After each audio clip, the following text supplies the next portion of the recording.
things are breaking news-wise so fast that, honest to God, I sit down to read my email in the morning, and it just keeps reminding me of that feeling that of being a cat in a room full of rocking chairs.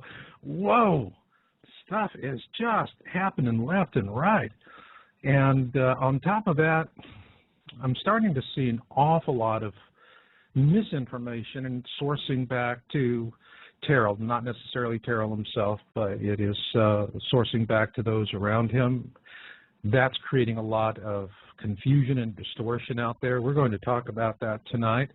And first off, just want to bring Bill on just for a second and say, hey, Bill, thanks for standing up tonight. Just for the audience to let you know, Bill has a real bad toothache, and he decided to be a real champ and stand up and work the show tonight, and he'll go to the doctor for the necessaries. And Bill, thank you so much for that. Oh, you're very welcome. All right, man, and just afterwards, take 2 or 3 of the good stuff. And then I might out take there, 3 or 4. You never know what I might take. Yeah, I mean, well, after this conversation tonight, it'll be to the extreme.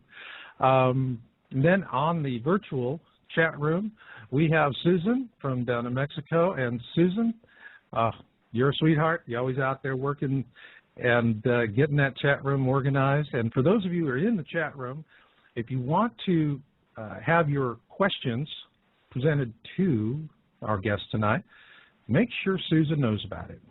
And my rules with the chat room are simple. Hang your guns at the door, cowboy, and be nice to Miss Kitty, and you'll have a good time. And if not, you will leave the premises feet first. Now, with that, let me bring in our guest for the night. First off, we have our newest member of the LN team, Larry Prescott. Hey, Larry. Hey, how you doing? All right. You know, last time you came in, you were a caller, and Ed and Richard just liked you so much, and you had so many good ideas. They said, hey, this guy can walk and chew gum at the same time.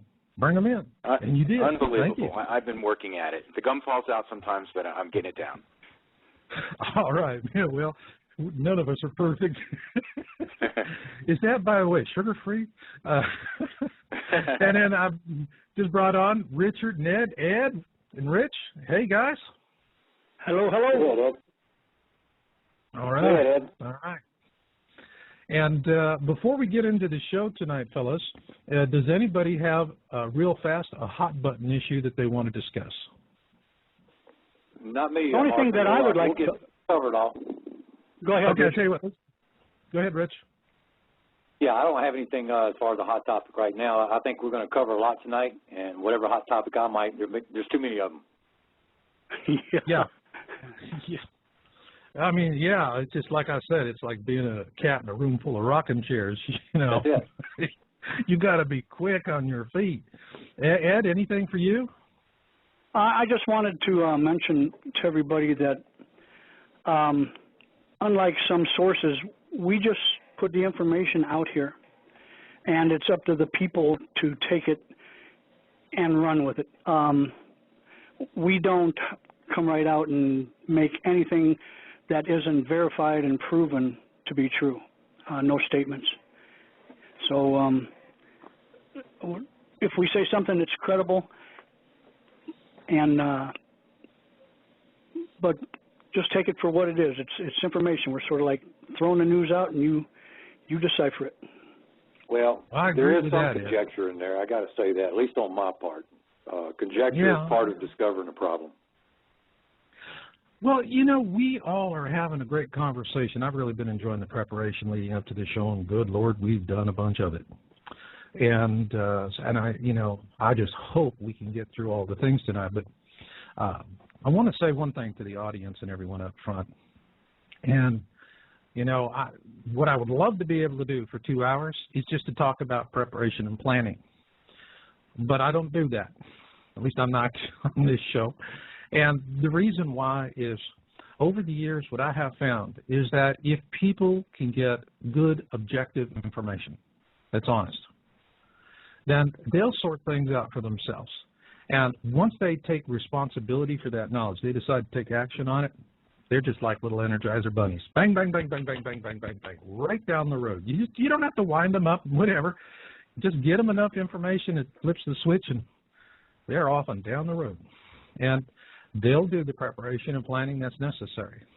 And so I guess what I'm saying to you listeners out there is that we've got a reverse logic thing going here. If we can give you the basic information you need and get it to you as honestly and as fairly as we can so that you can make a decision about it, once you take responsibility for that, you'll know what to do next. And with that, let's get into the first topic we have. Item number 1 on the list is the latest about LNN, and of course my email box has been absolutely stuffed with folks talking about the JPL simulator has changed the graphic for the trajectory of Planet X. So I'll tell you what, I'll throw that at Richard first. Yes. In the past, when we looked at the orbital simulator page, they'd have sharp angles to designate the direction that LNN was going. I think that was just showing their uncertainty. And now that they've locked in on where they think it's going to go, they've just gone ahead and rounded out the graph. As far as the orbital parameters themselves, they have not changed. We'll still have, the alignments coming up when they're supposed to. Closest distance to the sun is going to be the same date. So nothing's changed except the graphic. Okay.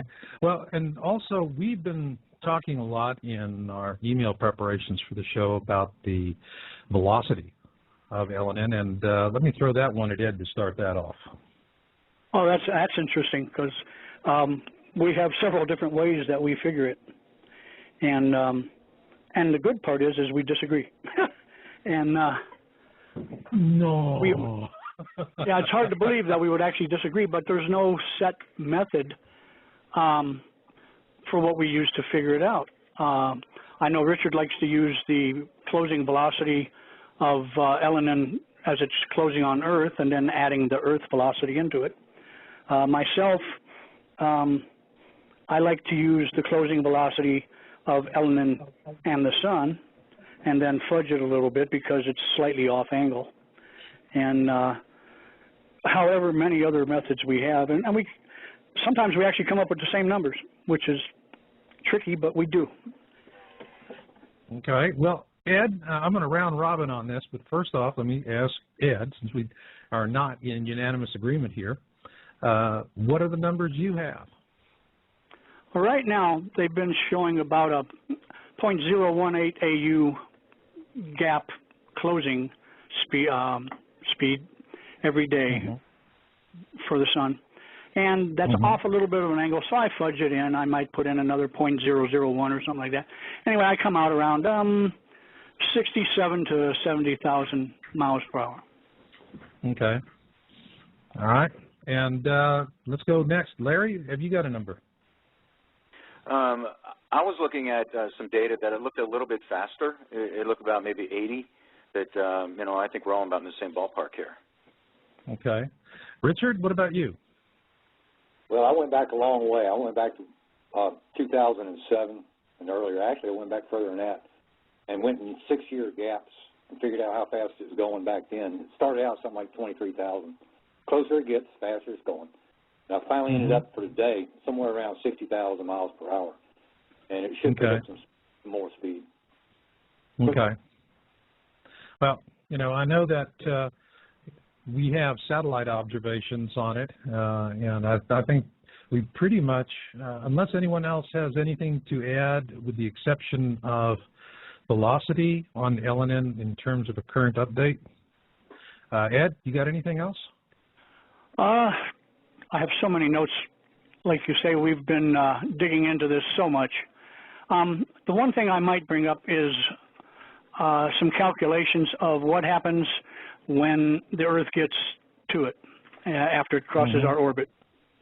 And some latest calculations, there's going to be a lot of different numbers here, but I'll put it this way. 1 degree from the ecliptic at the distance of Earth's orbit works out to about, which page do I have that one on? About 1.6 million miles. So if it's 1 degree above the ecliptic at that time, it'll be over 1.5 million miles away. If it's 2 degrees, we're talking over 3 million miles, which means if there's a real good possibility, I don't care how big the tail is, they're saying the coma is 80,000 miles wide, whatever. That's not going to even come close to touching us. We might get lucky. Okay. Okay. So as we get closer to this, I guess what? Is it starting to look more like it's just going to be another comet and nothing real special about it? Well, we better hope so. It does look like it's going to be above us when we finally get to where it has crossed our path. Okay. And, you know, do we have, Richard, are you seeing a possibility we fly through the tail? Well, if we go by the information that we have from scientific web pages like JPL, it does look like it'll be above the ecliptic, a little bit too much for that to happen. But the thing about Elenin is it's a new comet, and new comets coming from the Oort cloud are known. They're kind of notorious for breaking up. Now, of course, we don't know what's going to happen, but it's possible, you know, if Elenin broke up and they dispersed somewhat, then, you know, who knows? We might fly through something like that. I do want to mention this about the speed, is that between now and the time that it comes closest to the sun, it's about a month, almost a month and a half's time, it's almost going to cover 1 AU. I'd say 0.8 AU in 1 month's time. Yeah. So, you know, it's moving pretty quick as time goes on. It's picking up speed as we talk, you know. And as far as flying through the tail, we just have to wait and see. And as far as pictures of Elenin, we don't have any recent pictures. The reason being that it's getting a little bit too close to the sun, and a telescope, when it tries to see it at night, it's getting light pollution in pictures, and they're just not able to take a good picture.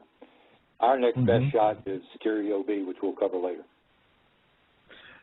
And as I understand, they're also going to try and cover it with SOHO when they're doing the maneuvering exercises now. Correct. You know, so there'll be two birds looking at it. But the big question, and it really goes to the title of the show tonight, is are we going to see that? Are they going to share that?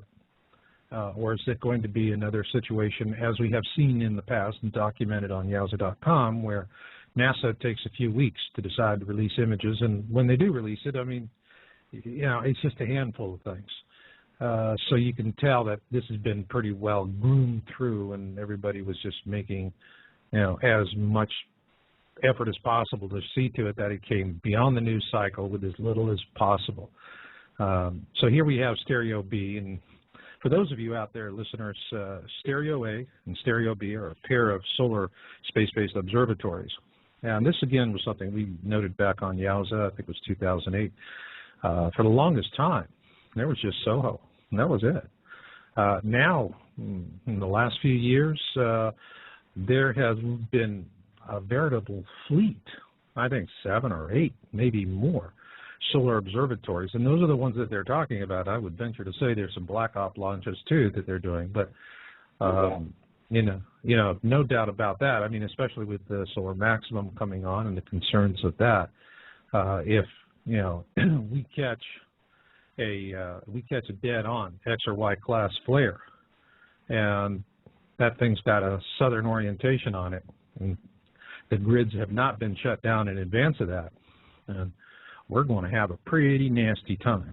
We're going to lose our power, and electronics are going to get hammered. It'll be pretty rough. So I hope that they're going to track all that stuff. But, you know, when I look at this in terms of the comet itself, and you know, right now I am just seeing an awful lot of stuff coming on, and it's sourcing back to Terrell. And I really, gosh, I just hate taking people dead on and finding fault with what's going on. But what I am seeing right now is a lot of misinformation. And I can see where there are folks that are, well, they're just invested in their outcome, what they expect to see. You know, as Ed pointed out earlier, we're just telling you what we're finding, and we're trying to give it to you straight across the board without agendas, without manipulating it, because in the final analysis, folks, the only truth that matters is the truth that resonates within you. And the only way that happens is if you, and you alone, put it there. And that is the mission to which we subscribe, that It is to just give you that information so you can do that on your own. But a lot of the stuff I'm seeing right now is really concerning me. I think that, Larry, you had talked about there was one of the big predictions that Terrell had made. It did not come to pass. What was that? Yeah, he was talking about how the government was using HAARP technology to load up water in the Midwest U.S. And as we all know, you know, there's been a lot of flooding along the Missouri. We know about the Fort Calhoun disaster, and there's a number of levees there that were near their breaking point.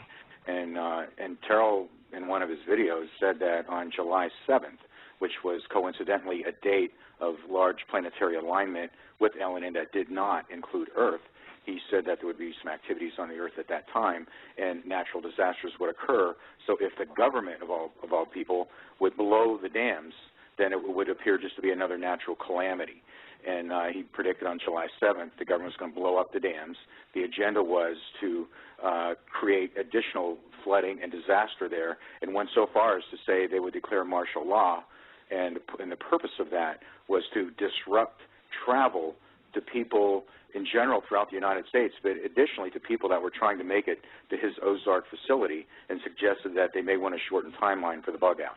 Well, bottom line is none of that happened on July 7th. No dams, no levees were blown, no martial law was declared, and people went about traveling, albeit a little bit inconvenienced by the flooding, but as normal. Well, you know, I see that, and I think when you get invested in an outcome, it's really tempting. I'm not saying Terrell's out there and he intends to do things that are unkind to people, but you can lose perspective, and you can get invested into an agenda or an outcome. And when you do that, then that's the tail that wags the dog, and you start cobbling things together, and you overreach all too often, especially when you start talking what the government's going to do. Absolutely, jump in. Speaking for myself, I don't see a problem with conjecture or trying to put together a theory of what's going on. We see things happening in our solar system and on Earth and with our sun. And, you know, we don't have, you know, maybe the education that some people do, but we are still trying to put together what's causing it. You know, we're not stupid. We can put two and two together. And I think with Terrell's case and some of the people that he was hanging with, they went the extra mile and said, this is it. You know, we're not going to do that. We're going to say this might be it. And I want to make that distinction, you know. We might say it could be something. It might be something. That's all we're saying. I'm not going to tell anybody to go live in a cave. You know what I'm trying to say? We're just I'm conjecturing sometimes. I'll come out and say it. Well, yeah, I think what Richard's trying to say is Terrell was crying wolf.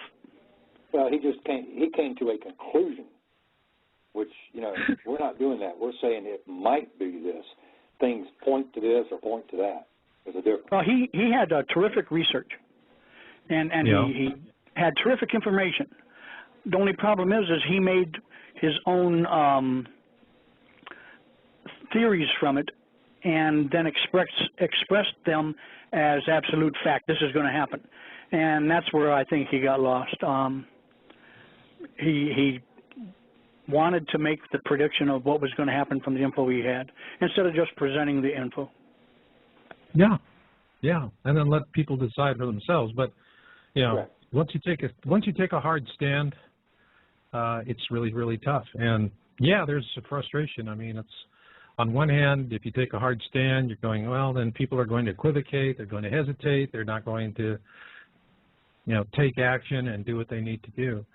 And I will say, I mean, I have seen where when someone calls a crisis point and they put a date on it, it does get people to, I mean, it gets people off the dime, and they start rock and rolling. Guys, I lived through all this back in 2003 with Mark Hazelwood in his book Blindsided. Now, for those of you who are new to the topic, back in 2003, Nancy Leader of the Zeta Talk website was predicting that we would have a Planet X flyby in July of 2003, thereabouts. And what happened was Hazelwood, who was in her groups, went and actually pirated a lot of her material. She actually had a lawyer write a cease and desist letter, and then she was facing the cost of litigating, which she didn't even begin to have that money, and so she just had to lump it. And Hazelwood literally just lifted off a lot of her content, repackaged it in Blindsided, admitted to the public he didn't do any research on his own, so he was parroting. And but he sure was very effective at drumming up a lot of fear. And at Yowza, our site traffic was huge, but what I remember about that period was the letters that we were getting, and they were heartbreaking. Heartbreaking. I mean, people are writing, and it's like, do I go? Where do I go? What do I do? I'm scared, you know, I'm terrified, but they were struggling to write letters to, you know, sound as though they were, you know, taking a reasonable approach and then, you know, having a concern and being polite. But, man, between the lines, oh, the fear just oozed out everywhere. And some of the letters, they just flat were fearful. And some of these were so devastating for us to read. It was just hard for us. I just hated checking mail because I was seeing all these people just going through all this unnecessary fright. You know, to me it was overreaction. You know, overreaction. Now, I mean, could there have been a flyby in 2003? Well, I didn't think so, because, you know, the one thing, you're going to have a brown dwarf, a large object, a planet-sized object coming through the core of the system. Trust me. Now, the sun is going to be interacting with it. We're going to know it in a big way, a big, big way. We're going to see some horrendous solar activity. We weren't seeing that. Nothing was really happening. All right? It was pretty much business as usual with the sun. And sure enough, after July 2003, it was a non-event. And then what happened was just as bad. It flattened interest altogether in Planet X. It was unbelievable. In August of that year, we published an article, Is It Time to Revisit Planet X? I think 4 people read it. And it just, the whole topic died. And I remember the period of actually 2003 through most of 2004 was actually a pretty good time for us at Yowza, because with all that quiet going on, we were able to really do some very heavy, solid research. That was a good time for us research-wise. And then once there was the Indian Ocean earthquake and tsunami in December 2004 that killed 250,000 people, that was when interest in the topic resumed. My concern now is that I see this same cycle, all right, and I see what's going to happen with what many would perceive as a non-event. I'll say, okay, so Elenin is not Planet X, it's not a brown dwarf, and it's not the end of life as we know it, so you guys in the Ozarks can go home now. And then, boom, it flatlines the topic. Well, when it did it in 2003, it was unfortunate. If it does it now, it flatlines the topic again. It really throws a lot of people off. That's going to do some serious damage, because we don't have that window of time. You know, I mean, it is compressing. And everything, all of the patterns, everything that we've been seeing through the years and predicting that we would see these kind of things happening, they're happening. All right. Well, Marshall, that brings up the question of what's different now than it was in 2003. Is Elenin different from anything they've ever seen before? What's different about it? Well, what's different about 2003 as opposed to now, in 2003 we were looking at we were still in a relative period of quiescence. And, you know, there were some things that were happening. But I look at the frequency of major events and the scope of the events. Like right now, one of the things that we'll be talking about later on is the earthquake swarms that are happening on the seabed off the coast of Puerto Rico. I mean, this has got the hair up on the back of my neck, all right? We really weren't seeing those kind of things back in 2003. You know, just read a newspaper today. What's different? We've got a swath of the states in the U.S., you know, that are under brutal heat. Minneapolis with 107. Minneapolis, you know, isn't that Great White North place? I mean, you know, they're supposed to be cold up there. bizarre weather. So, I mean, I look at everything that's happening with the earth changes now and how fast they're coming.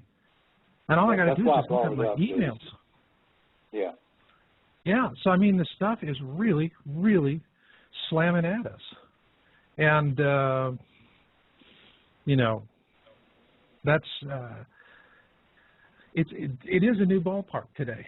You know, I'll tell you, my wife in the house, she's always betting that it's not going to happen, and I just have to be concerned that it will. You know, and she was going, well, what are we going to do if nothing happens in 2012? Right. And I just said, well, first I'm going to get drunk and celebrate. I'm going to hang one on, man. I'll buy a case of Maker's Mark and go, you know, order in some Havana cigars from Canada, and I'm going to party on. That's what I'm going to do, and then go on and do something else. There's always something to do. But right now, it's just, it's hard. It's hard for me because I see all the things that are happening. And, I mean, in 2003, think about this, guys. If I'd have told you that we'd have seen a tsunami and that we would have the world's largest nuclear power plant go into meltdown, and we would be looking at the possibility that one of the containment, the spent fuel containment pools, if there's another major incident, I mean, you know, in Japan right now, they had that typhoon, and it was way, way, way south of Fukushima, but they were still preparing that plant. And, you know, and they're putting shielding over it. They're doing whatever they're doing in response, last-minute response to it. But you just know, you know, a good typhoon hits that plant, it'll tear through that and whatever else. And then God only knows where it goes from there. So, I mean, let's take a straw count, all right? Larry, in 2003, if I had told you that the world's largest nuclear power plant would have toasted, what would you have said? Uh-oh. Who's there? Well, I would consider it a possibility. Okay. You would consider I mean, it I wouldn't have taken it to heart, but I would think there's an inherent danger.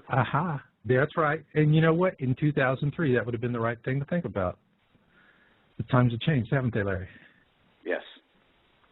All right. Ed, let me ask you the same question. Well, especially if you would have told me it was going to happen in Japan, where the people are so efficient. I would say I sincerely doubt it would happen, and just to be honest. Yeah. And, you know, it's... Well, Marshall, if I could add, when I was a kid, I grew up next to 3 Mile Island. So you're talking to the wrong guy on nuclear accidents.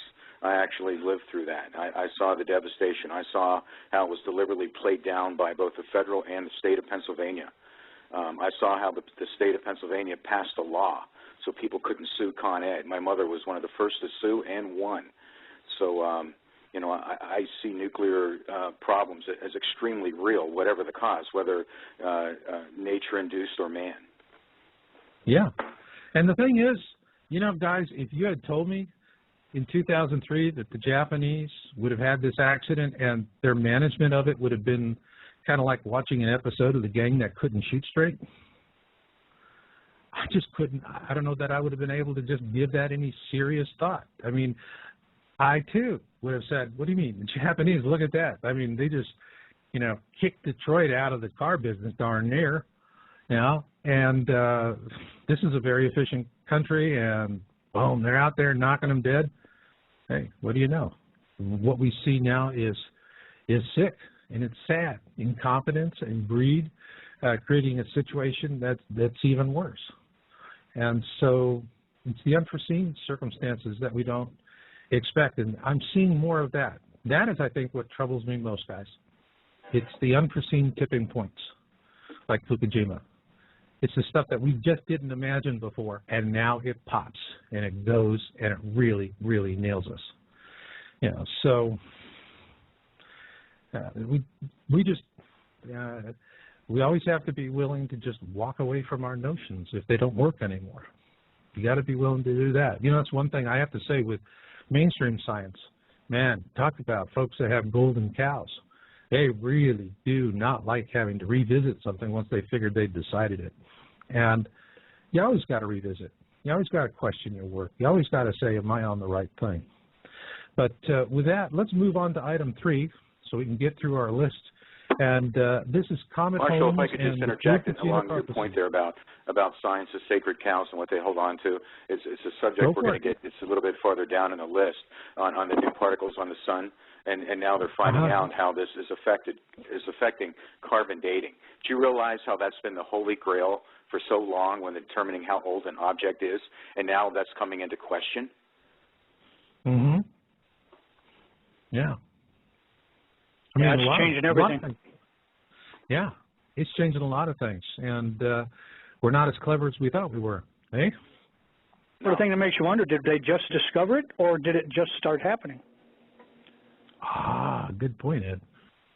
Well, that's where my conjecture comes in, Marshall. That's it. Okay, your nickname is now Mr. Conjecture. Well, you know, that's how you get to theories. Okay, yeah, well, that's how you do. You know, the sun, when in the nuclear reactor of the sun, let's say you're at the center of the sun, and there's a nuclear reaction that takes place. When it takes place, it forms a particle. But that particle takes millions of years to get to the surface of the sun just to get to us here on Earth. Okay, so if it takes millions of years for a particle to get to the top of the sun, and now they have a new particle being emitted, was it generated millions of years ago, or is something out there making it happen on the surface? You know what I'm saying? Excellent question. Yeah. So if you got a new particle being exhibited, then it's one of two things. It came from the inside of the sun millions of years ago, or it's being generated or produced by something else out there. Period. Yeah, and you know what? There was a flip side to that really took me back on my heels. Remember when the movie 2012 came out? Yeah. Okay. Everybody saw 2012? Yeah. Absolutely. Absolutely, yes. And I remember seeing it the first time and wanting to throw up because it was so awful for science. But I walked out of that and my wife said, yeah, it was entertaining. I said, can I get my money back on the ticket? But I did go back, and I watched it a second time and a third time, and actually Emmerich does a beautiful job in that movie of actually explaining to you the mentality of the elites and how they operate. And so that is extremely useful information. So now I really do suggest to people to watch 2012. You know, forget the eye candy. Watch it a second or third time and start focusing on the motivations, what people are doing, why they're doing it. But at the beginning of that movie, all right, they started off on the premise that there was a new form of neutrino, right? Right. Okay. And, you know, I remember when that came out, and I'm talking to other researchers, and we're going, a new kind of neutrino that could heat up the Earth? Say what? But then we have this come around, and this is a new beast. So it just brings up the question of what's causing it. Yeah, they don't even know yet. PhDs don't know yet.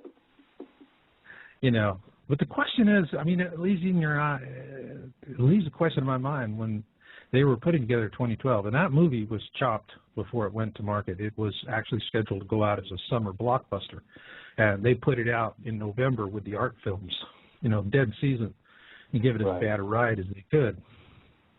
And you could tell in the beginning of it, the first few minutes of the film, where they start with a view in space, and you see an object that's not one of our known planets, and then, boom, that disappears, and next thing you know, you're looking at a new kind of neutrino, and they have a timeline that kind of skitters along like things have been chopped out of it. Did you guys notice that? Yeah. Yeah. Put across an incomplete message. Yeah, it did. But, you know, the other thing, now it raises a question in my mind. When did they know and what did they know? What do you think? Yeah, we're seeing too many coincidences. Yeah. And that's the problem. There's always these coincidences and plausible deniability. And yet, you know, is boom. Well, who are the elites? Are these movie directors that have hundreds of millions of dollars, are they considered elite? Do they have knowledge of what's going on? I think they're just movie makers. I think they have their thumb on the pulse of the public, and they know what people are interested in, and that'll get them to the box office to watch a movie. Well, look at the movies we've seen that are sort of like leading the way, like The Day After Tomorrow, 2012. Or Armageddon. Armageddon, yeah, the Comet and all that, or in fact, do you remember Asteroid. that movie? Do you remember that started with the space shuttle Atlantis being hit by meteors? Do you remember that? Yeah. Yeah, good point. Yeah.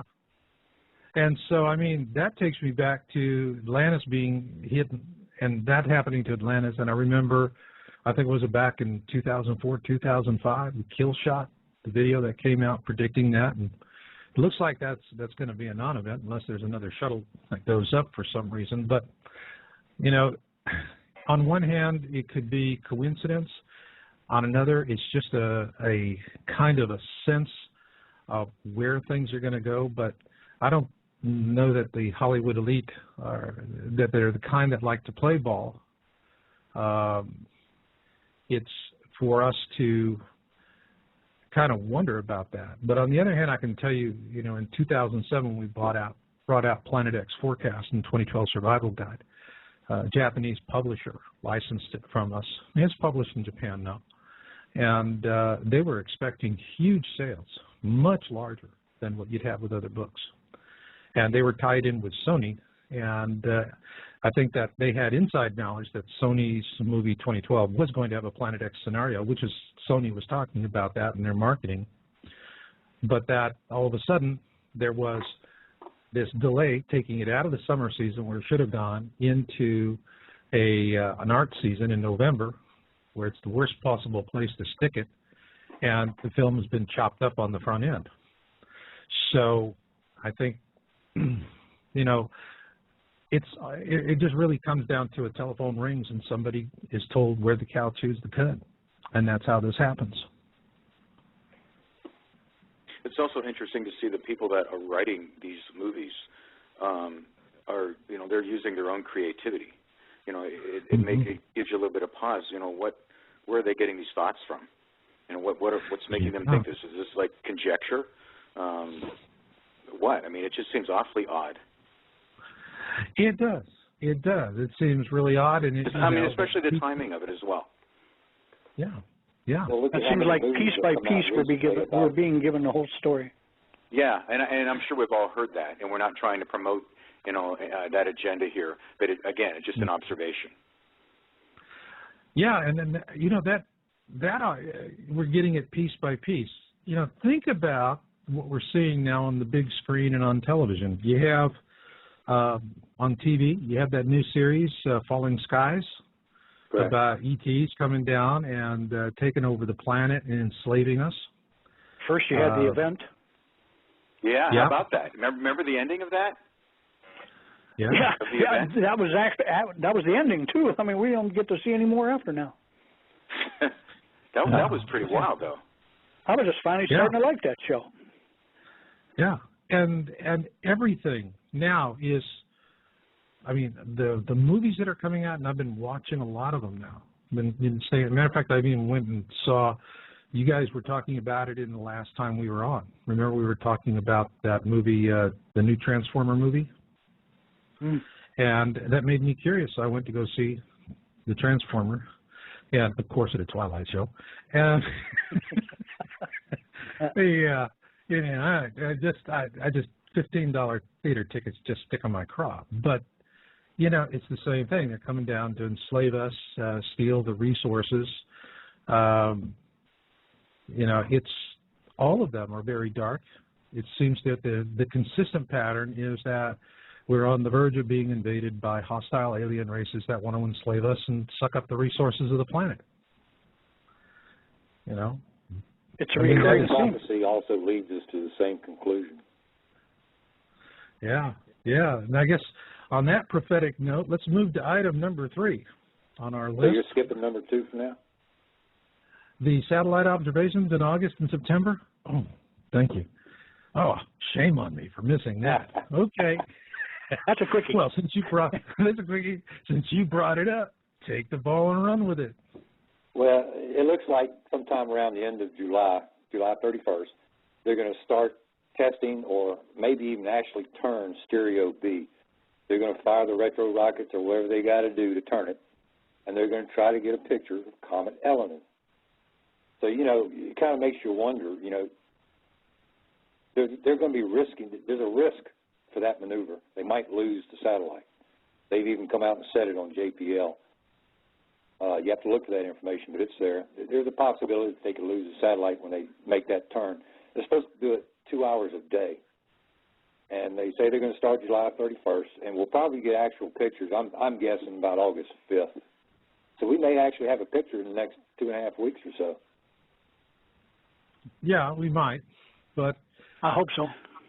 Yeah, I hope so. You know, I mean, the one thing that to me is this, and it dovetails into the Comet Holmes and in 3, because during the Comet Holmes flyby, it was very interesting. It was coming through. Holmes was, you know, just an ordinary comet, and then all of a sudden it just lit up. Boom, became the brightest object in the night sky. And, you know, and it was mentioned earlier in the show, I mean, this is a relatively young comet, and they have a tendency to do things like that. So I think, you know, we need to, I think we really need to take a look at the Kachina Blue Star prophecy, and because one of the things that I think, Larry, you found it, it's you know, been parroted and reported across the internet time and time again that the Hopi elders or someone just said Holmes was in fact the designated Blue Star Kachina event. All right. Well, Larry, what did you find? Well, first of all, let me explain exactly what this Blue Star prophecy is per the Hopi. It says, when the Blue Star Kachina makes its appearance in the heavens, the fifth world will emerge. The blue star is seen as the starting herald of a great purification period beginning prior to 2012. The time of purification is when we're supposed to focus on purifying ourselves of negativity. This is done before the start of a new era. It's predicted to be 7 years of earth changes, severe weather, earthquakes, volcanoes, wars, and flood. The Hopi prophecy also speaks of a red star that will follow later. This is seen as a more malignant and harbinger of far more radical and intense, unpleasant changes. And I forget when you guys in the panel pointed this out to me. I think it might have been you, Marshall, that there's been no real confirmation from the Hopi elders on this. It's actually been confirmation from the Mayan elders that stated in an interview with Duravo, you can't pronounce the last name, that the Council of Mayan Elders have stated their acceptance of Holmes as the Hopi Blue Star.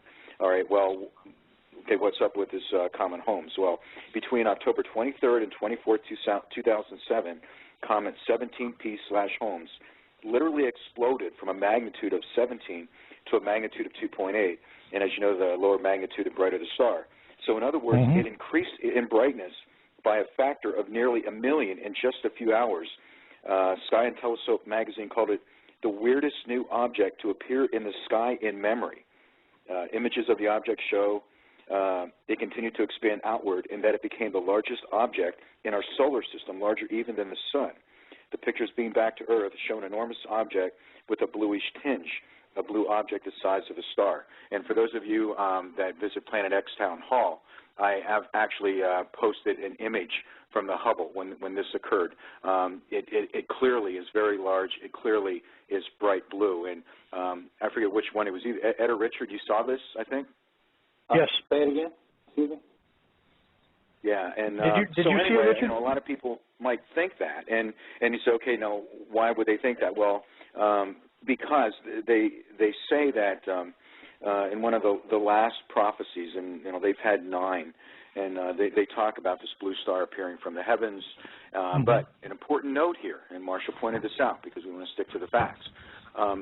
They say will appear as a bright blue star in the heaven, this harbinger, this reminder to purify our souls and basically become more spiritually pure. But they spoke of it in terms of not only a blue star, but they also used the words a dwelling place above the earth. And Marshall pointed out to me, I mean that could even be the International Space Station. Earlier in my research, I found even some people were thinking of it as Skylab. So, I mean, you know, and we want to keep it in perspective. But if you want to take a look at it, you can see it on Planet X Town Hall. And I have a picture of it there. And I also list the 9 prophecies. The 9th says, "You will hear of a dwelling place in the heavens, above the earth, that shall fall with a great crash. It will appear as a blue star. And very soon after this, the ceremonies of the Hopi people will cease." And they go on to talk about what the spiritual purification is.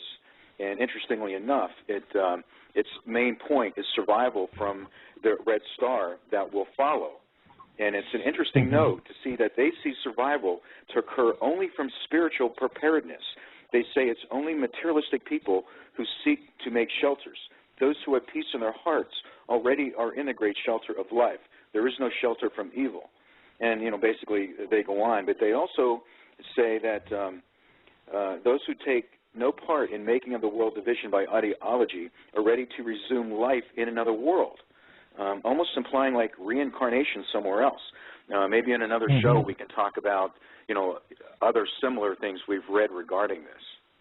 And then I might like to add something on that. Go ahead. If I might interject, by the way, they give us a dual meaning for Kachina. What's that? There's a dual meaning for Kachina, and that's what I find a little mysterious. Is they call that star the blue Kachina and the red Kachina, but their Kachinas are actually their gods or tribal leaders. And the way some of the prophecy also goes is that when the one Kachina takes his mask off, actually they say his mask must be blue or something because they call him the blue Kachina. And when he takes his mask off, then the tribal ceremonies will cease to exist. And it's like a dual happening. It's going to happen in the sky, and then it's going to happen on the planet. Exactly, and that's a real good point. And if I follow up on that in terms of what happens on the planet, by the way, I might interject here. They also say that their homeland is supposedly going to be an area that is spared from the destruction of the Red Star. I live out here in Arizona, and I'm familiar with the tribes out here. We have them all over. But the Hopi tribe is primarily in northeastern Arizona, to some extent in the Four Corners area, but primarily northeastern Arizona and like northern mid-central Arizona. But the prophecy goes on to say that my people await Pahana, the lost white brother from the stars, as do all our brothers in the land. He will not be like white men we know now, who are cruel and greedy. We were told of their coming long ago, but we still await Pahana. He will bring with him the symbols and the missing piece of the sacred tablet, now kept by the elders, given to him when he left, that shall identify him as our true white brother. The war will be a spiritual conflict with material matters. Material matters will be destroyed by spiritual beings who will remain to create one world and one nation under one power, that of the creators.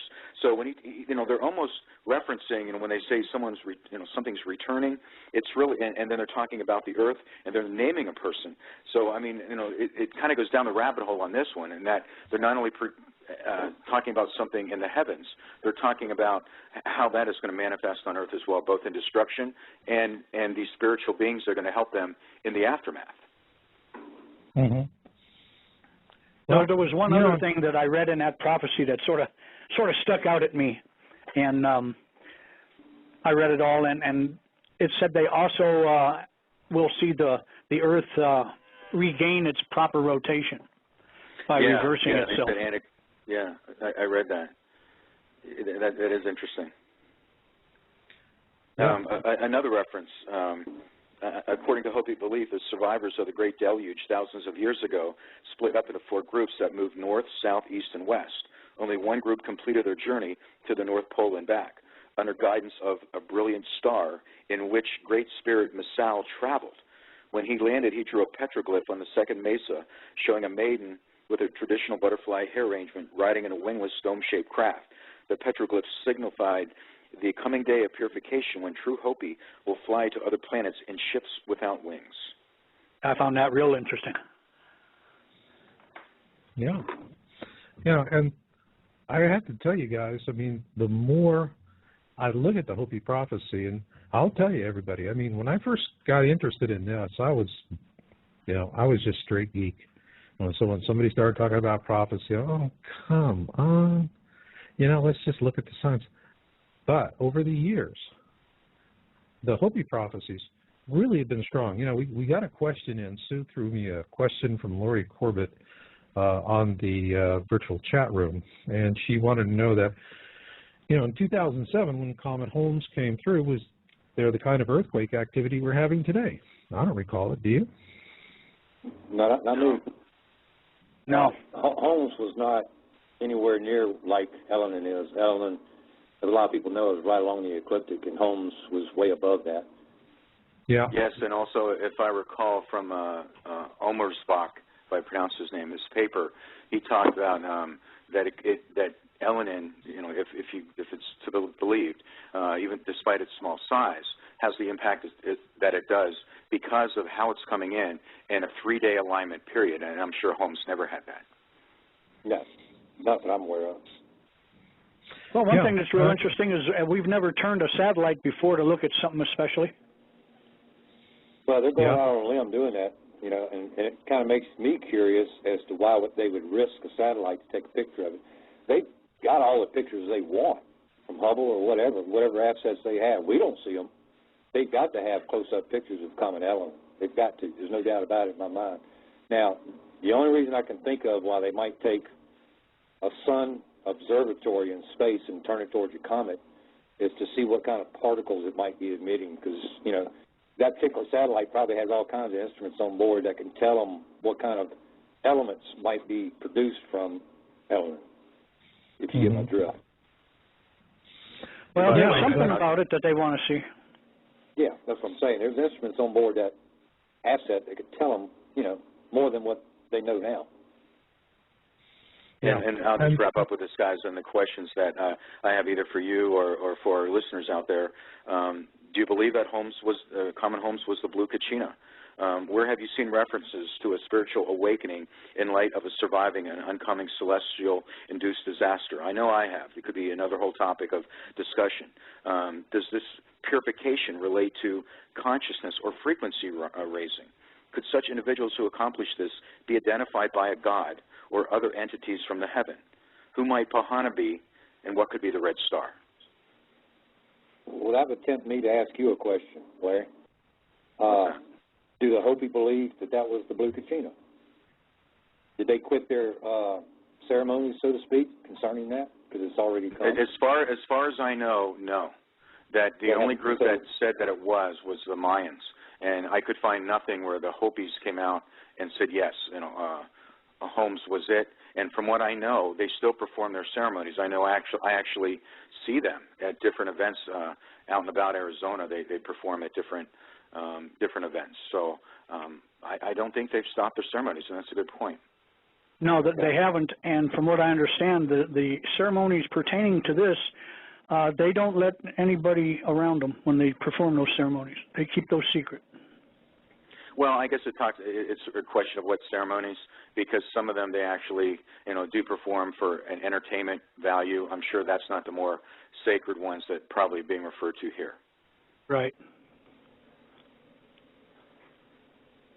But even if they didn't say, okay, that was it, does that mean it wasn't it? Well, you asked me a question a while ago if I actually saw Comet Holmes. Yes, I did.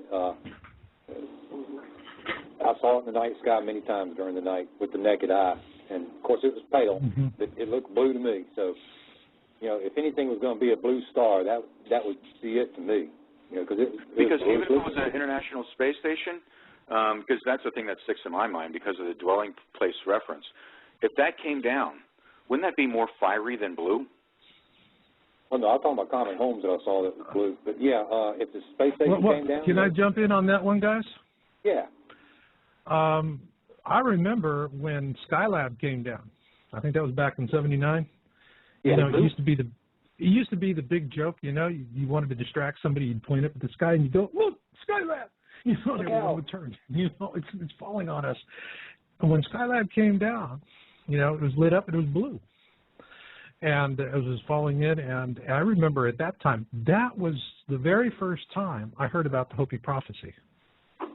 And, you know, and I wasn't even interested in the topic at that time, but it was just something I picked up on a news report that they were saying, well, this was prophesied by the Hopi. So, you know, Comet Holmes is not the blue star. Skylab is not the blue star, because in my mind, the dances still continue.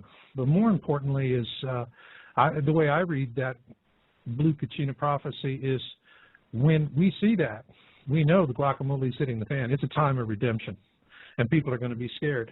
And that has certainly not happened. And that brings us to a little bit above the top of the hour, and I'm going to give the listeners just a little time to go out and get the tea kettle going and throw the cat out for the night. And for our music interlude tonight, we're going to do something that this was a composite piece that was sent to me by Jorge Pescara. He's a talented young man from Brazil, and he sent it along, asked me for permission to do it, and I said sure. And what I want you to do when you listen to this, understand it's his music interpretation of the process of discovery, much the same way that all of us have that experience. This is going to go for 5 minutes and 7 seconds, and then when we get back, we're going to pick it right up with the gang. Hey, guys, I hope you enjoyed that piece. Let us know. I'll pass the information on to Jorge about his little compilation. I thought it was interesting. And but, you know, next time around, something like Besame Mucho, the ladies seem to like that one a lot. Same with Moonlight Serenade, and I like to keep the ladies happy. And with that, I want to bring the guys back, and right off beginning this backside of the show, I want to talk a little bit about the haboob that slammed into Phoenix. I grew up in Phoenix. I was there, you know, I lived there for 25 years. I've seen sandstorms, but man, I never saw anything like what hit Phoenix recently. And Larry, you were in the thick of it. Tell us about that. Yeah, I live at the base of what they call the Santan Mountains, which is the southern edge of the city, kind of out in the country. And I got a mountain range behind my house. And I heard my dog just barking like crazy, and I looked out my picture window, and he was like jumping straight up in the air. And I just walked outside, and it was, you know, and I've lived here for many, many years, and I've been through a lot of dust storms, no big deal. This almost had the end of the world look to it. The dust cloud itself was darker and deeper brown. It was 7,000 feet high. They're normally maybe 1,000 feet or less. This was 7,000 feet high, and it was 52 miles wide. And if you look at some of the videos, and I went on vacation to Florida the next day, and I couldn't believe it, but it was making the Florida news, and people were calling me up, Larry, you know, did you see this? And it's like, yeah, I saw it. And I remember talking to someone from Idaho when I was on the phone, and I mentioned to them, I said, I have never seen a dust storm like this. I said, I got to go, because I saw it just dwarfing the mountain from the back of my house, just coming over like a giant blanket, like with just a little pebble in the road. And then it started coming to my house. And then all of a sudden the winds just picked up extremely high. And anything that was movable in my backyard just went flying. And so I'm out there bringing in, like, stuff from the pool and cushions from the furniture, and, you know, blew over my grill and all that. And I'm frantically out there trying to get all this stuff done. And in the meantime, visibility is dropping to zero. The dust is, like, extremely thick in the air. And basically, at the time, I was thinking, man, I've never seen one like this. And then as it turns out, I guess there's never been one like that. No, I mean, I lived in Phoenix for 25 some odd years. Never saw. I mean, I was there. We saw snow a couple of times, you know, and it all melted off by, you know, 11 o'clock in the morning. But you know, the odd thing about this is that, you know, and this made the news too, and it's on YouTube, so I'm not letting any cat out of a bag. But I have on top of my house, like, you know, you can go up some steps, and I got like a deck on top of my house, you know, so I can look out everywhere, and I'm up there just looking at the enormity of this thing. And as with dust storms, and before you're actually enveloped, you can actually look down the line and see it coming in. And when I was up on my roof, I'm looking down. Well, actually, I was looking out to the west, where the sun was going down, and some planes were trying to make it out ahead of that cloud. There's video of that. You can see it. They look like airplanes. It's no-brainer. They weren't obscured by the cloud. If they were, I don't think they'd be allowed to take off. But I'm looking down there, and I remember seeing the last plane was a Southwest Airlines, just made it ahead of that ridge, and then no other planes took off. You could tell they had grounded the planes. And then maybe about just a few minutes later, you could see these bright glowing orbs, like at the edge of the cloud. And they would like appear there, then all of a sudden they go back into the cloud and come back out again. And, you know, and it just was really odd because it didn't look like a plane. It just looked like a bright, pulsating white ball. Wow. And you can see this on YouTube, by the way. If you go on there and say Phoenix Dust Storm UFOs, you'll see it. Okay, that's good. You other guys got anything on the Phoenix event? I did see the film, and is it very similar to the one that happened down in Australia? You know, that was the first thing that came to my mind, you know, in that Australia. I mean, I have actually one of my videos and just showing this, you could barely see. There was all this red dust that was coming in. So, you know, this is another incident like what happened in Australia. It's one of the things here that it happens. The general feeling I got was once it passed, you know, out of sight, out of mind. A lot of people just didn't want to think much more about it. But, you know, I was looking at it, and it was persistent for me. And but on the other hand, we have things that get our attention and take us down rabbit holes. With that, I'd like to talk about this Neumeier Station webcam video on YouTube. Now, for you listeners out there, if you go to the episode page for the show, you'll see where it says related links. And the first one is Neumeier Station webcam. You can watch it afterwards. But this is one where you got the Neumeier Station, and I've had a lot of people writing me about Neumeier Station, and you know they're watching this webcam. Now, two things I want to tell people about watching webcams. Number one is a cardinal rule of this research is the closer something comes to the truth, the faster it disappears. All right, and I never saw anything that really came and went that way with all this Neumeier video imagery. Another thing that's causing a problem is there's automatic modes, exposure modes on all these cameras that we have. Now, think about it, folks. You got a modern camera, and you go in there and it's got all these exposure modes. You got one for sports and portraits and moonlight and backlight and on the beach and so forth. And so you dial that in and the camera can expose accordingly. And all of these cameras are so computer-driven, they have all of these automatic exposure modes. And so these webcams are the same way. They have software that drives it. You know, like I've got a webcam, I've got a Logitech 9000 I use for my own webcam, and it's got a feature in there. It'll follow my face if I move back and forth, and autofocus, all these other things. And so with the webcams, you got a lot of this automation software. And it's, for example, you switch from daylight to nighttime, so it goes from color to black and white mode. And then when it goes to black and white, it opens the iris completely for maximum exposure. And so people who don't understand that you have all this auto exposure technology that's driving this, see it, and then they come across with completely erroneous ideas based on an assumption that once the camera is set up, it's like a 1939 Kodak Brownie. You know, once you click the button, it's going to do what it does, and it's just going to do it the same way every time. And that's not the way modern cameras work. So with that in mind, what I'd like to do, because I know all three of you guys did a hell of a good analysis on the Neumeier video and on this one, and I think this is an important topic for the listeners out there because it's just a lot of misinformation, and it's not intentional. It's just people are not factoring in this technology. And with that, let me throw it first to Mr. Conjecture. For you. Gotcha. What is it, Rich? What's your question again? What do you think about the Neumeier Station stuff?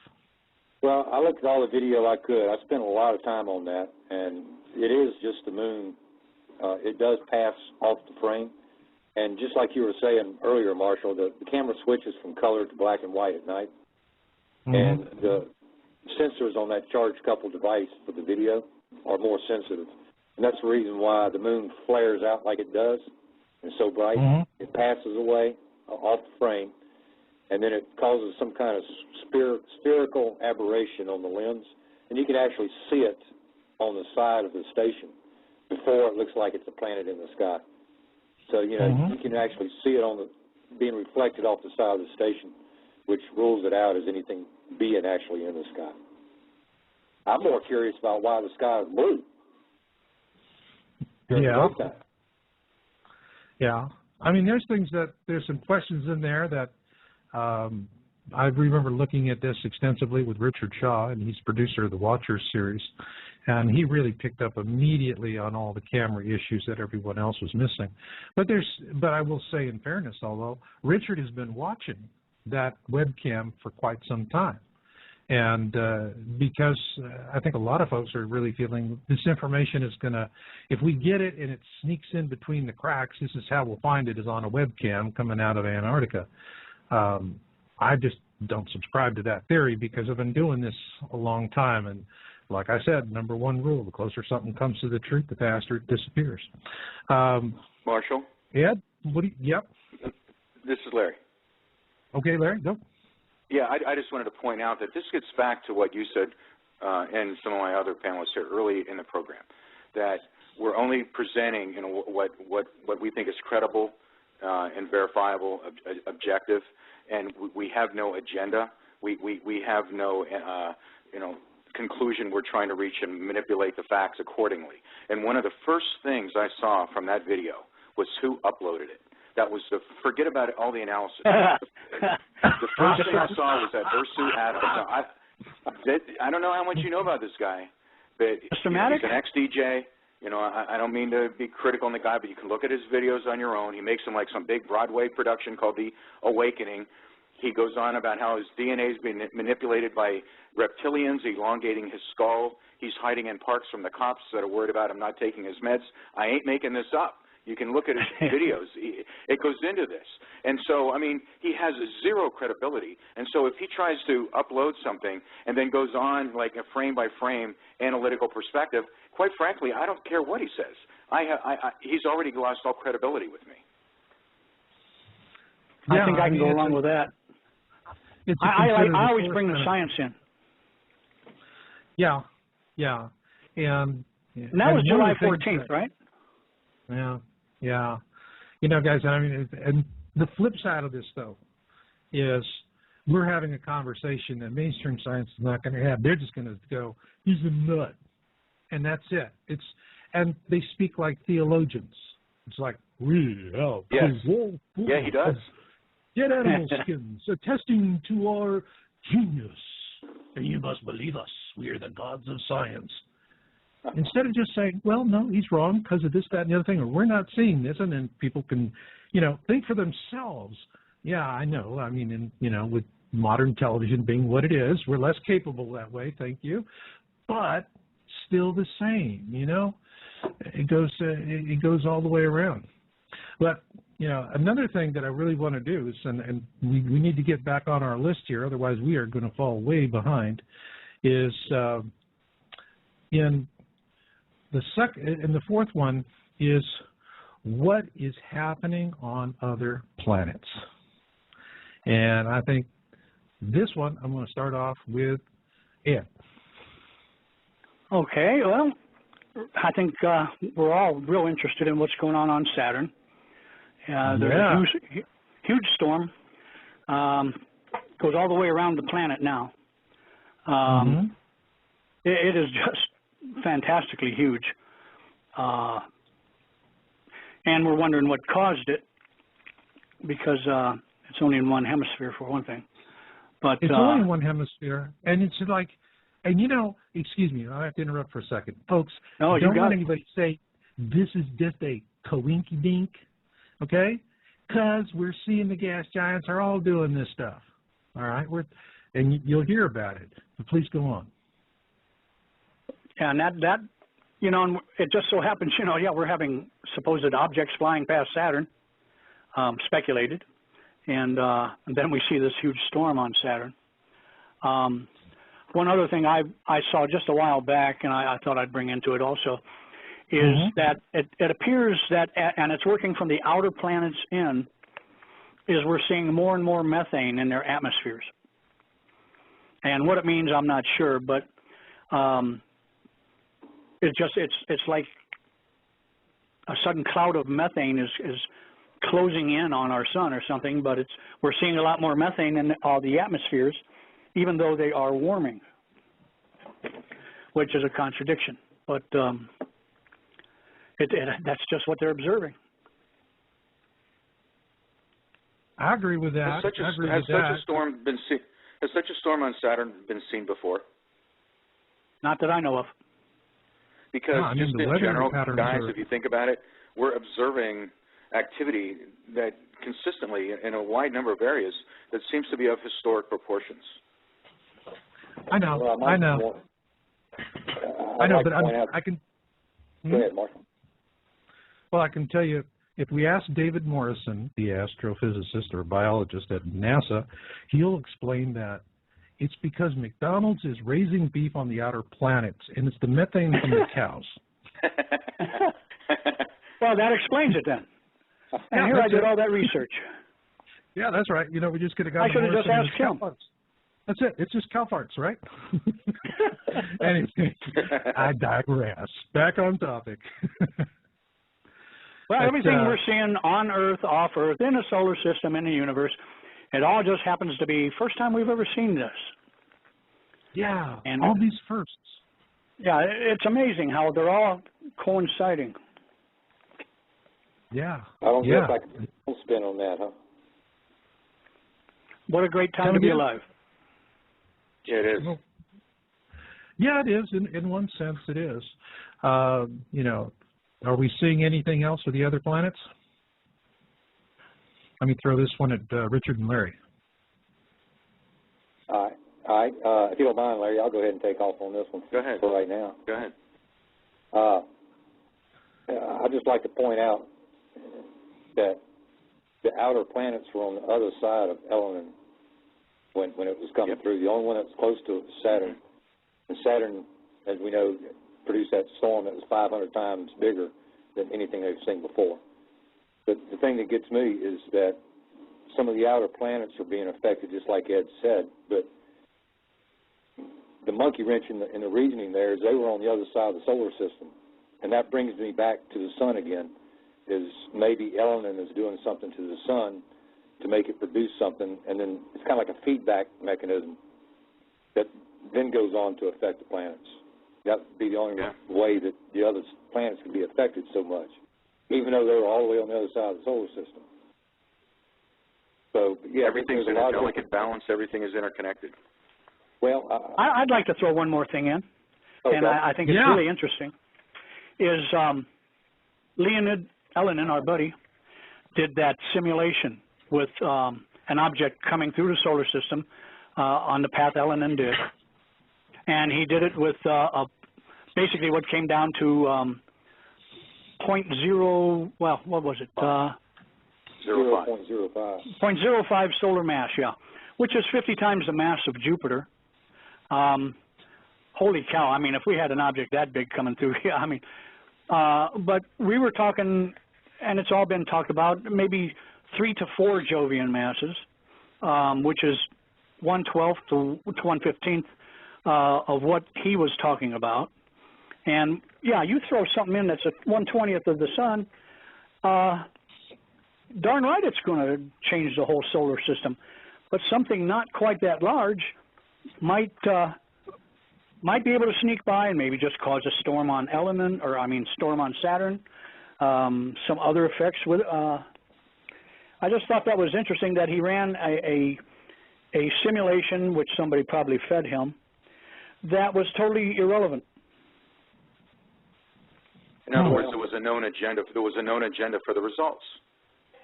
Yeah, I mean, well, he might as well have just thrown another sun coming through the solar system and see if it would affect it. You know, well, of course it would. But bring something down below the mass, well, below 3 or 4 times the mass of Jupiter, and I seriously doubt if it will have that drastic of an effect. Well, you know, guys, I got to say that when we were researching all of this back, especially in 2002, 2003, 2004, and we were seeing all of these anomalies in the other planets and moons in the system, anything with an atmosphere. There was a lot of reporting on it at that time. Richard Hoagland had, at one point, a rather well-researched Planet X page, and then apparently he must have made a Faustian bargain and pulled the whole thing and walked away from the topic. And that was long after 2003. But, these gas giant perturbations, atmospherically speaking, we've been seeing this stuff for years, long before any hint of Elenin. I mean, we've been sitting here talking, backtracking at I think Richard had it, or Larry had it back to 2007. Well, I mean, we were seeing changes in the planets before that. And one of the ones that really stunned us was Pluto. Pluto, after it swung around and was out on its outside leg to aphelion, its furthest point from the sun, normally it picks up a little bit of heat, but it was 10 times that of what had been observed in the past. And we were at that time also reporting that there was global warming or temperature rise, surface warming on Mars, and the poles were melting. There were huge storms on Mars, extra huge storms. But the change in the atmosphere, if we had had that dramatic a change in the atmosphere on Earth, we would not be here. It would have been an extinction level event, period. No question about it. Well, I had heard that Pluto's atmosphere expanded about 3,000 miles. Yeah, kilometers. And I mean, and it would make sense if it heated up that way, picked up all that extra heat. So, in Avebury 2008, that formation I document in my book, Crossing the Cusp, Surviving the Edgar Casey Pole Shift, that crop circle, the creators of that crop circle show us that in 2012, that Pluto will be further ahead in its orbit than it should be. It'll have been pushed ahead a little bit, which would, one thing that would explain it is you have a massive object coming through that does it, gives it that extra slingshot, gives it that extra velocity. So, Marshall, is the crop circle you're referring to, is that the one that shows the sun a little bit larger and Mercury gone? Yeah, and actually, the thing about Avebury 2008 is when you look at the completed formation, and the easiest way to look at that formation is just go look at a cover of my book, Crossing the Cusp. I have one of the best pictures that was taken. And when this formation was formed, it's almost the size of 4 soccer fields, huge, okay? And it appeared, though, in 2 parts. The first part was a date stamp that gave us a date of the winter solstice for 2012, all right, which is December 21, 2012. And that was the date stamp part of it. The second part of that formation, when it formed some 6 or 7 days later, overlaid the first part with surgical precision. It was just amazing. And what it then showed is that early in December, that the sun is going to have a very, very, very violent episode. And at that time, we will see either Planet X or a large comet, whatever that object is going to be, but we will see it about 45 degrees off to the right. If you're assuming you're standing in that field in Avebury. It's kind of use that formation as the X marks the spot. And so what the Avebury 2008 formation is warning us is that we're going to have an awful solar event. It's just going to hammer us. And, a good way to visualize that is go get the movie Knowing with Nicolas Cage. And at the end of that movie, they show you what a worst-case show looks like. So, again, it's with the Hollywood coinky-dinks, letting the stuff out a little bit at a time. Now, that is some stuff. That's some stuff going on. Guys, we need to rock and roll here on our list because we're at about 20 minutes left in the show. Real quick on increased gamma ray output, but from where? Ed, I'm going to throw it first to you. It looks like it's coming from Cygnus X3. Mm-hmm. And don't even ask me what that is. It's just far away. Gamma ray emitter. Yeah, it appears that's what, but it also appears that some of it is coming from our starting to get excited sun.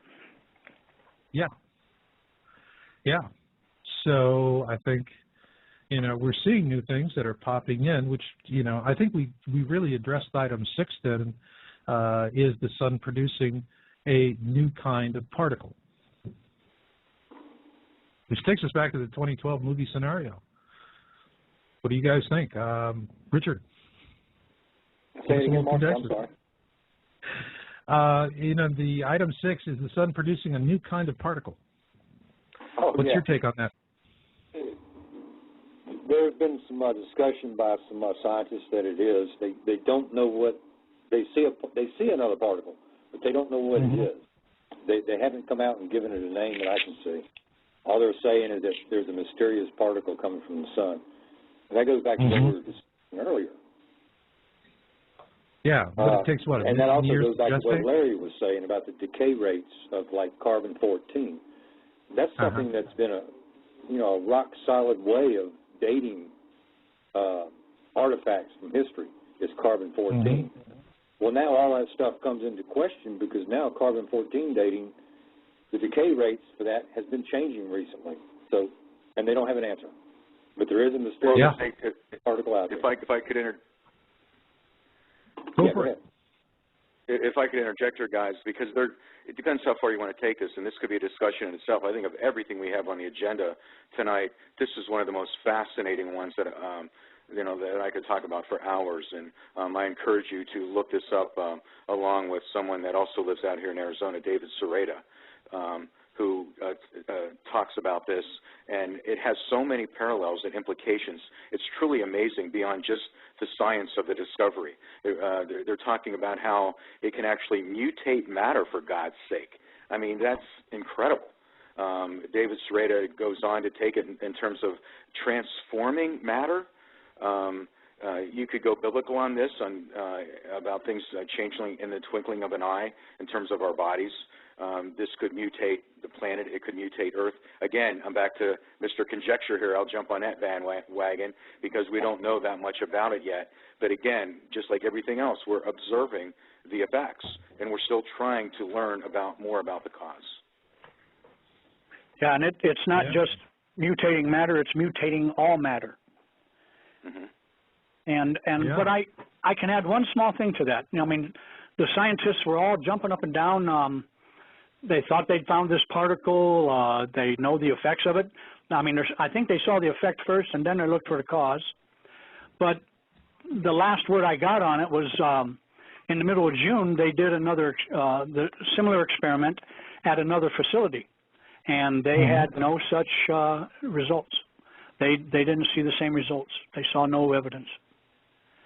So they're still hanging out there with it, but yet they're still seeing the effect. Yeah, they're still seeing the effect. I mean, but this is a fascinating topic. I mean, I agree with Larry. Wow, we could go on. And the rate of decay is speeding up. Yeah, it's kind of like tax law, isn't it? Yeah.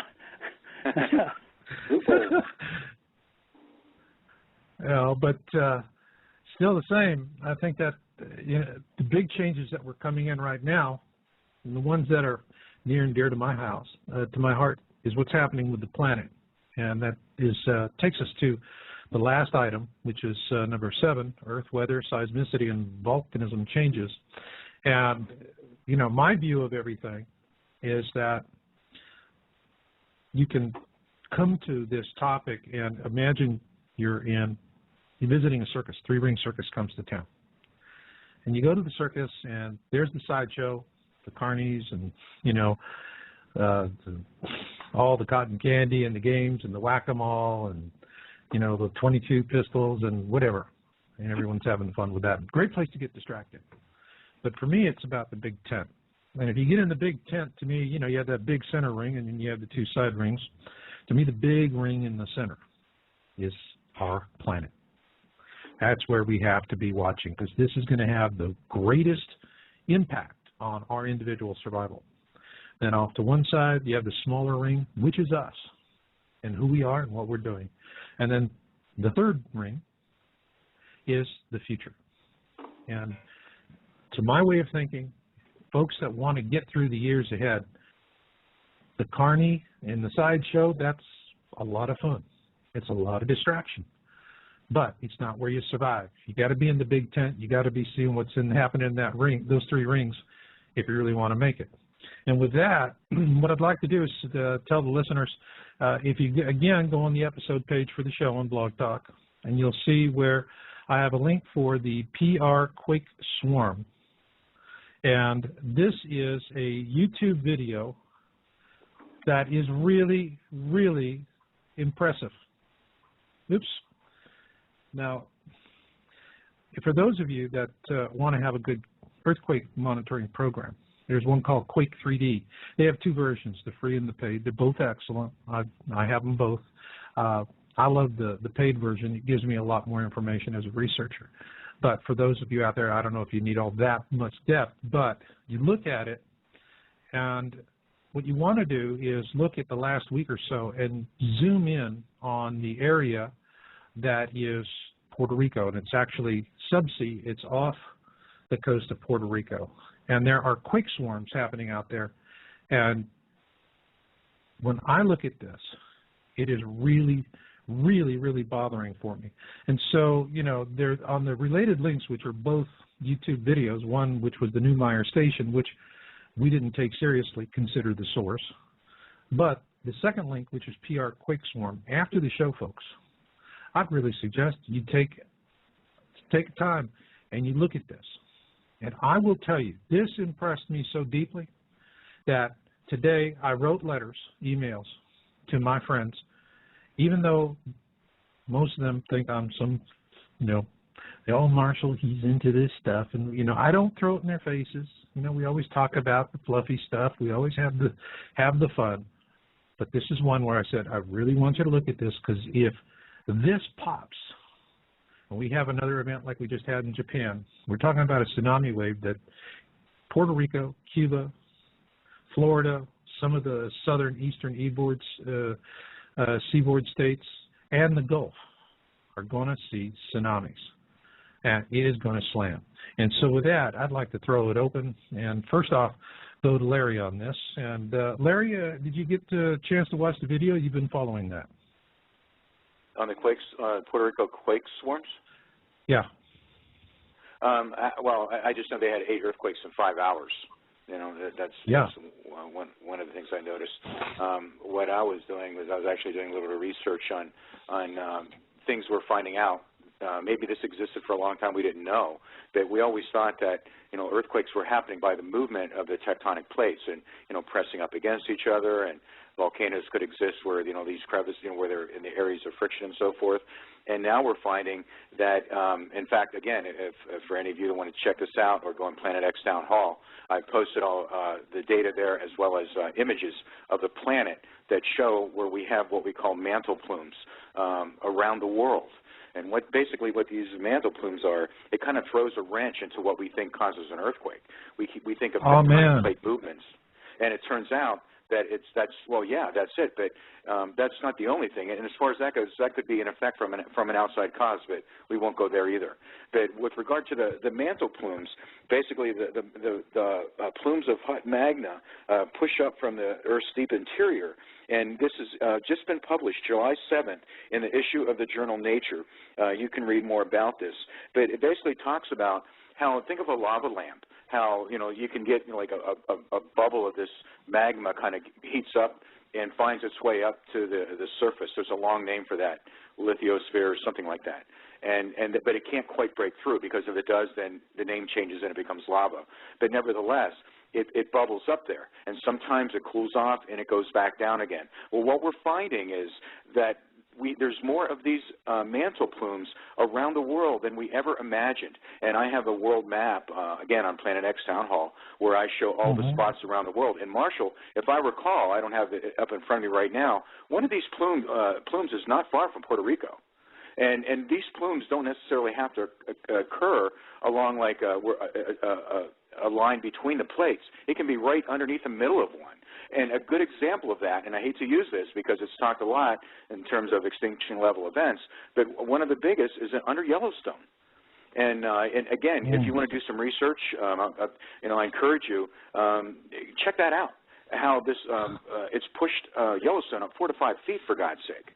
and there's others around the world as well. But now we're finding that these mantle plumes may be influenced by gradient heating. So in other words, whatever is bombarding the Earth from out there could also be heating the Earth. And so if we didn't have enough trouble with gravitational shaking from, whatever, but now we can have it from just pure heating up, that we can cause these earthquakes to occur from mantle plumes. Yeah. Ed, what about you? Well, about the one main thing I can add to that is I remember a couple years ago reading some geology reports and such, and because we all, California is going to fall into the ocean. And it actually said the key to the California fault lines was the Puerto Rico region. And I just found that very interesting. I live in California. It's not as interesting as you think. Yeah, sorry about that, boss. That's good.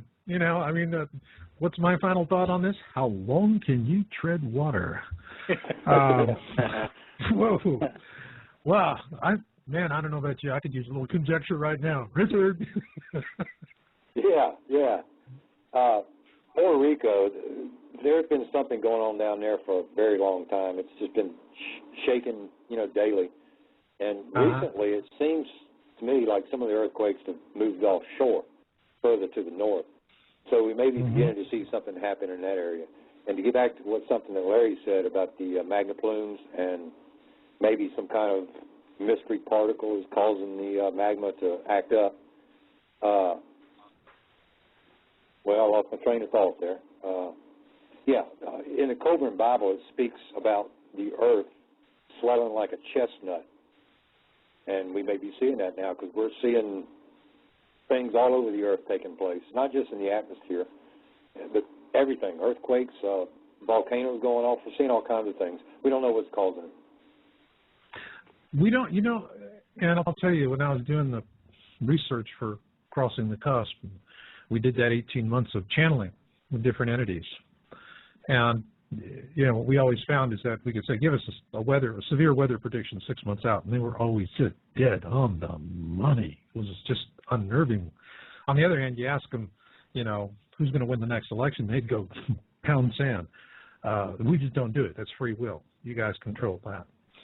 But one of the things that really came through time and time again through numerous different sources via different channels during that 18-month period of time was that we're not mindful, as we should be, of what is happening subsea. That the real dangers that we're facing, and think about, the quake and tsunami in Japan that took out Fukushima, subsea. We've been seeing activity where there's new subsea volcanoes forming in places that they're, scientists previously had thought that not to expect one. Australia. So, yeah, and look what's happening in Australia.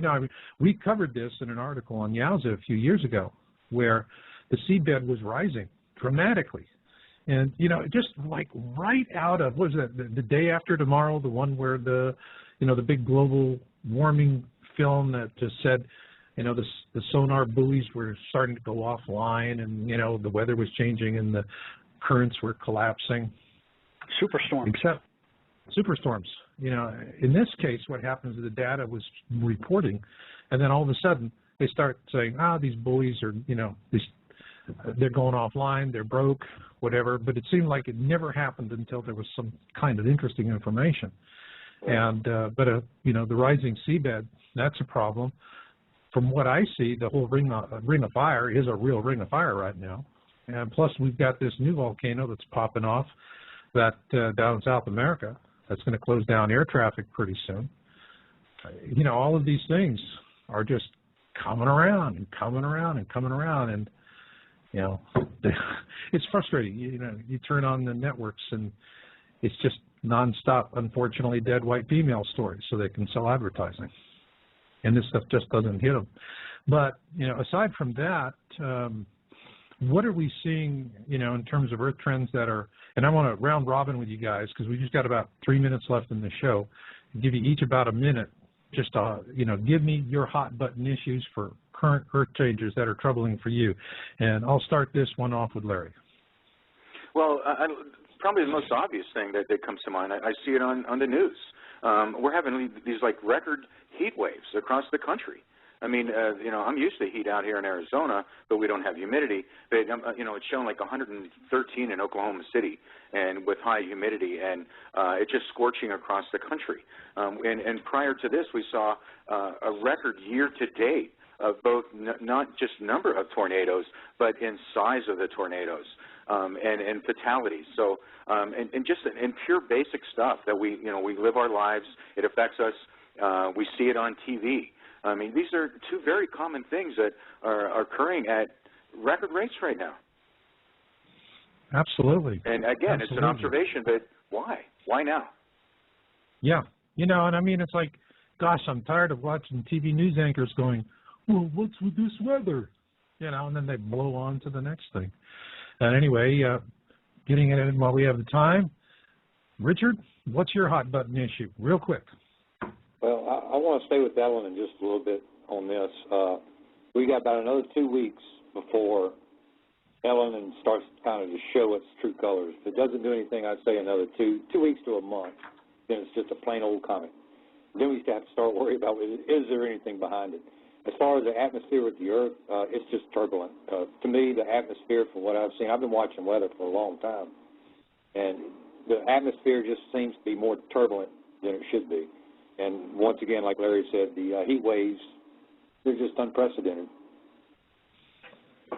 Yeah, it is. I mean, I look at the weather, particularly up in the northern, I mean, in areas where Minneapolis, 107, you know, I mean, that's 29 Palms, California, 107. Whoa. And by the way, the obvious effect of this is the drought. We're having, you talk to farmers, you know, they're seeing drought like, you know, they never have before in areas that they've never had before. Farmers are selling their cattle because they can't afford to feed them. I was reading an article online about the drought in France. I mean, this is worldwide. We have extreme drought. I mean, these are almost of biblical proportions, and yet, you know, we see the effect, but we still, you know, we're just still saying, well, geez, is there some kind of cause here? Is this just an anomaly? You know, what is it? Who knows? Real quick, Ed, you got about 20 seconds. I'm sorry, fella. No problem. Does it all come back to the Gulf oil well incident that knocked off the Atlantic conveyor? And because it seems like we've seen the changed weather patterns after that happened with the BP oil well. Bingo. And we've got breaking articles on Yowza. And for my listeners out there, well, at the break, I asked the fellas, we're going to be back in 2 weeks with an update on this. Sorry, folks, we've run out of time.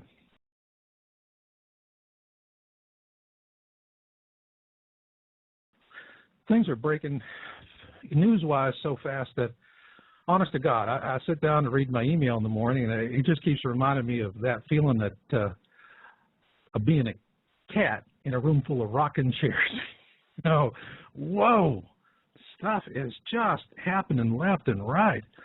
And on top of that, I'm starting to see an awful lot of misinformation and sourcing back to Terrell, not necessarily Terrell himself, but it is sourcing back to those around him.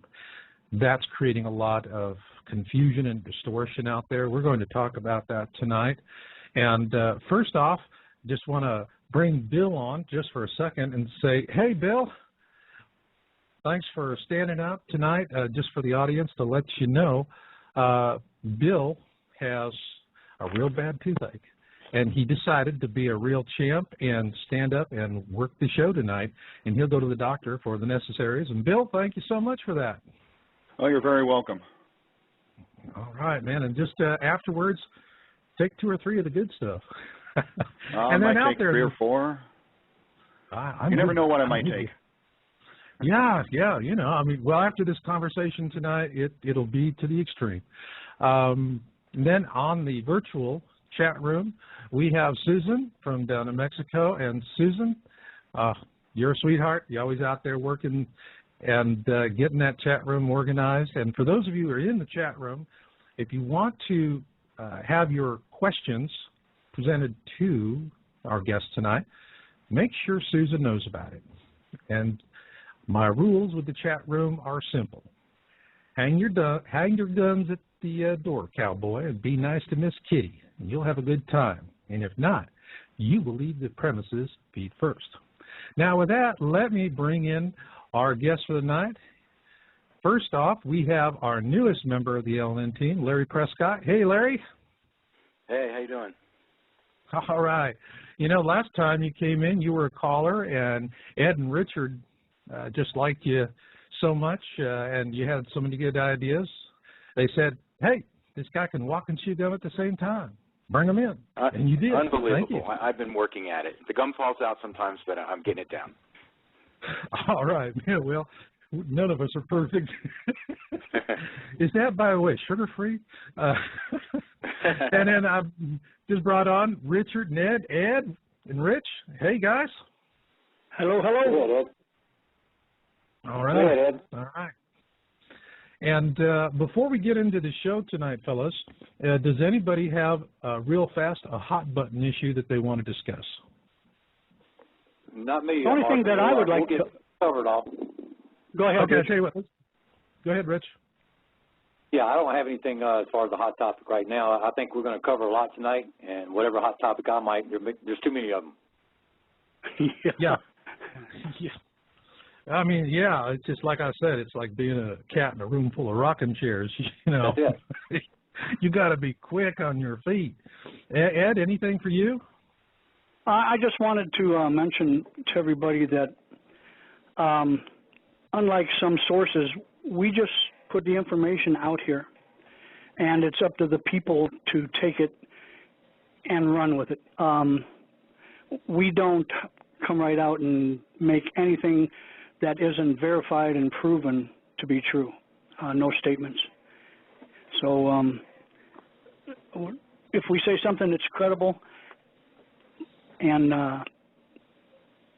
but just take it for what it is. It's information. We're sort of like throwing the news out, and you decipher it. Well, there is some conjecture in there. I got to say that, at least on my part. Conjecture is part of discovering a problem.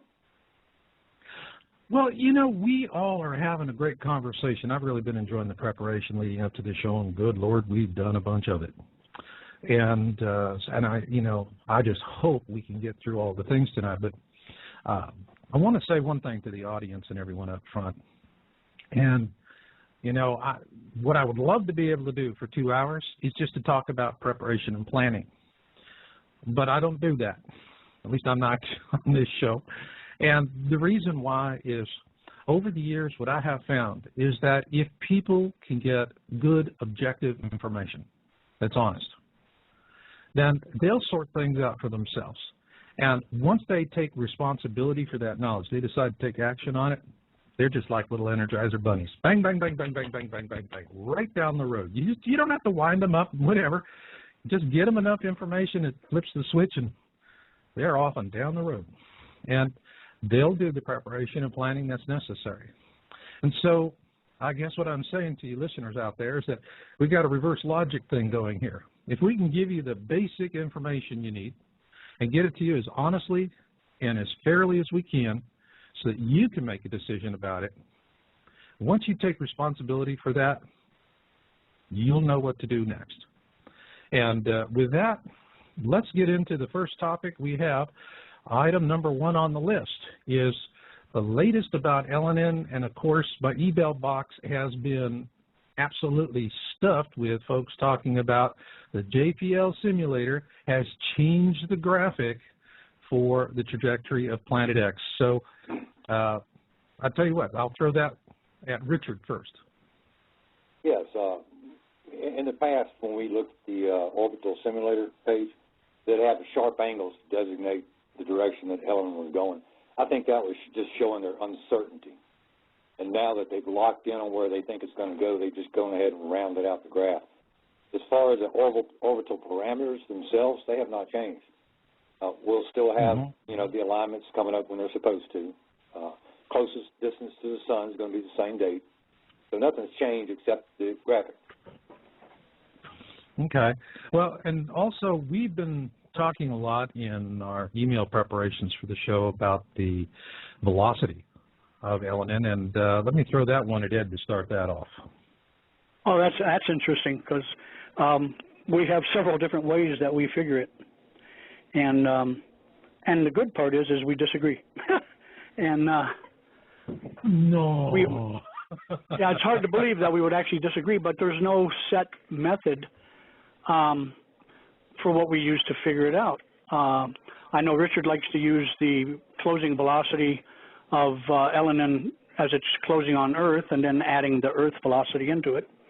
Myself, I like to use the closing velocity of Elenin and the Sun and then fudge it a little bit because it's slightly off angle. And however many other methods we have, and sometimes we actually come up with the same numbers, which is tricky, but we do. Okay. Well, Ed, I'm going to round robin on this, but first off, let me ask Ed, since we are not in unanimous agreement here, what are the numbers you have? Well, right now, they've been showing about a 0.018 AU gap closing speed every day for the Sun. And that's off a little bit of an angle, so I fudge it in. I might put in another 0.001 or something like that. Anyway, I come out around 67 to 70,000 miles per hour. Okay. All right. And let's go next. Larry, have you got a number? I was looking at some data that it looked a little bit faster. It looked about maybe 80. That, you know, I think we're all about in the same ballpark here. Okay. Richard, what about you? Well, I went back a long way. I went back to 2007 and earlier. Actually, I went back further than that and went in 6-year gaps and figured out how fast it was going back then. It started out something like 23,000. Closer it gets, faster it's going. Now, I finally ended up for today somewhere around 60,000 miles per hour, and it should pick up some more speed. Okay. Well, you know, I know that we have satellite observations on it, and I think we pretty much, unless anyone else has anything to add, with the exception of velocity on Elenin in terms of a current update. Ed, you got anything else? I have so many notes. Like you say, we've been digging into this so much. The one thing I might bring up is some calculations of what happens when the Earth gets to it after it crosses our orbit. And some latest calculations, there's going to be a lot of different numbers here, but I'll put it this way. 1 degree from the ecliptic at the distance of Earth's orbit works out to about, which page do I have that one on? About 1.6 million miles. So if it's 1 degree above the ecliptic at that time, it'll be over 1.5 million miles away. If it's 2 degrees, we're talking over 3 million miles, which means if there's a real good possibility, I don't care how big the tail is, they're saying the coma is 80,000 miles wide, whatever. That's not going to even come close to touching us. We might get lucky. Okay. Okay. So as we get closer to this, I guess what? Is it starting to look more like it's just going to be another comet and nothing real special about it? Well, we better hope so. It does look like it's going to be above us when we finally get to where it has crossed our path. Okay. And, you know, do we have, Richard, are you seeing a possibility we fly through the tail? Well, if we go by the information that we have from scientific web pages like JPL, it does look like it'll be above the ecliptic, a little bit too much for that to happen. But the thing about Elenin is it's a new comet, and new comets coming from the Oort cloud are known. They're kind of notorious for breaking up. Now, of course, we don't know what's going to happen, but it's possible, you know, if Elenin broke up and they dispersed somewhat, then, you know, who knows? We might fly through something like that. I do want to mention this about the speed, is that between now and the time that it comes closest to the sun, it's about a month, almost a month and a half's time, it's almost going to cover 1 AU. I'd say 0.8 AU in 1 month's time. Yeah. So, you know, it's moving pretty quick as time goes on. It's picking up speed as we talk, you know. And as far as flying through the tail, we just have to wait and see. And as far as pictures of Ellen, we don't have any recent pictures. The reason being that it's getting a little bit too close to the sun, and a telescope, when it tries to see it at night, it's getting light pollution in pictures, and they're just not able to take a good picture. Our next best shot is Stereo B, which we'll cover later. And as I understand, they're also going to try and cover it with SOHO when they're doing the maneuvering exercises now. Correct. You know, so there'll be two birds looking at it. But the big question, and it really goes to the title of the show tonight, is are we going to see that? Are they going to share that? Or is it going to be another situation, as we have seen in the past and documented on Yowza.com, where NASA takes a few weeks to decide to release images, and when they do release it, I mean, you know, it's just a handful of things. So you can tell that this has been pretty well groomed through, and everybody was just making, you know, as much effort as possible to see to it that it came beyond the news cycle with as little as possible. So here we have Stereo B, and for those of you out there, listeners, Stereo A and Stereo B are a pair of solar space-based observatories. And this, again, was something we noted back on Yowza, I think it was 2008. For the longest time, there was just SOHO, and that was it.